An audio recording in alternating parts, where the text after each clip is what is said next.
Big boss హౌస్లో అడుగుపెట్టిన నిఖిల్ హౌస్లో ఉన్న కంటెస్టెంట్స్ గురించి ఆలోచిస్తాడు అని చెప్పడంలో ఎలాంటి సందేహం లేదు.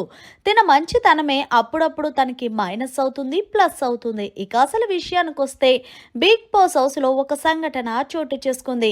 హౌస్ మేట్స్ అందరూ కూడా రెండు టీములుగా డివైడ్ అయిన సంగతి తెలిసిందే.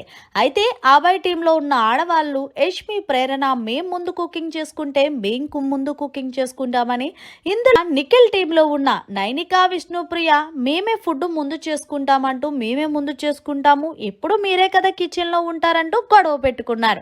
ఇక చీఫ్ గా వ్యవహరిస్తున్న నిఖిల్ కి ఒక సలహా వచ్చి, బిగ్ బాస్ ప్లీజ్ నన్ను కన్వెక్షన్ రూమ్ కి పిల్లరా, నేను మీతో మాట్లాడాలి అంటూ బిగ్ బాస్ ని అడిగాడు 1కి 10 సార్లు.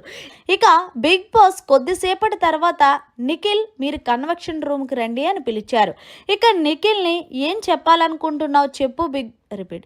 ఇక నిఖిల్ ని బిగ్ బాస్ అడుగుతున్నాడు, ఎందుకు కన్వెక్షన్ రూమ్ కి రావాలనుకున్నావు నిఖిల్ అని అడిగితే, బిగ్ బాస్ నా ఒక చిన్న విన్నపం ఏంటంటే హౌస్ లో రెండు టీములుగా కొనసాగుతున్నాయి, నా టీము అభయ్ టీము.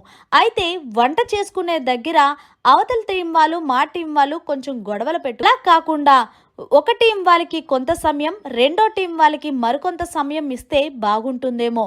అది కూడా మా టీం సభ్యులు వంట చేసుకున్నప్పుడు కేవలం వంట దగ్గర ముగ్గురు మాత్రమే ఉండాలి.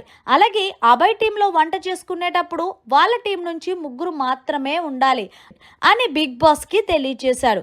ఎందుకు అలా చెయ్యాలనుకుంటున్నావు, దానికి కారణం చెప్పని బిగ్ బాస్ నిఖిల్ని అడిగితే, అదేం లేదు బిగ్ బాస్, వంట సమయంలోనే ఎక్కువగా అక్కడే ఉండిపోతున్నారు, అంతేకాదు మేం ముందు చేసుకోవాలంటే మేం ముందు చేసుకోవాలంటున్నారు, నా మాట కూడా వినట్లేదు, అందుకే నా కోసం ఈ నియమం మీరు మారుస్తారని అనుకుంటున్నానంటే బిగ్ బాస్ ఎట్టకేలకు ఏమనుకున్నాడో ఎందో. మొత్తానికి నిఖిల్ తీసుకున్న నిర్ణయం కరెక్ట్ అనుకున్నాడేమో. వెంటనే వాళ్ళకి అనౌన్స్ చేసి చెప్పాడు బిగ్ బాస్. దీంతో నిఖిల్ అయితే చాలా హ్యాపీ ఫీల్ అయ్యి థ్యాంక్ యూ బిగ్ బాస్ అని అన్నాడు. మొత్తానికి నిఖిల్ తీసుకున్న మంచి ప్లాన్ కి బిగ్ బాస్ కూడా వత్తస్ పలకడం సూపర్ అనే చెప్పాలి. ఏదేమైనా సరే బిగ్ బాస్ చరిత్రలో ఇది నిల్చుండిపోయే రోజు అనే చెప్పాలి. ఎందుకంటే ఫస్ట్ సారి బిగ్ బాస్ రూల్ ని మార్చేశాడు నిఖిల్. మరి మీరేమంటారన్నది సరే కామెంట్ చేసి తెలియజేయండి. మరిన్ని లేటెస్ట్ అప్డేట్స్ కోసం చూస్తూనే ఉండండి మన ఛానల్.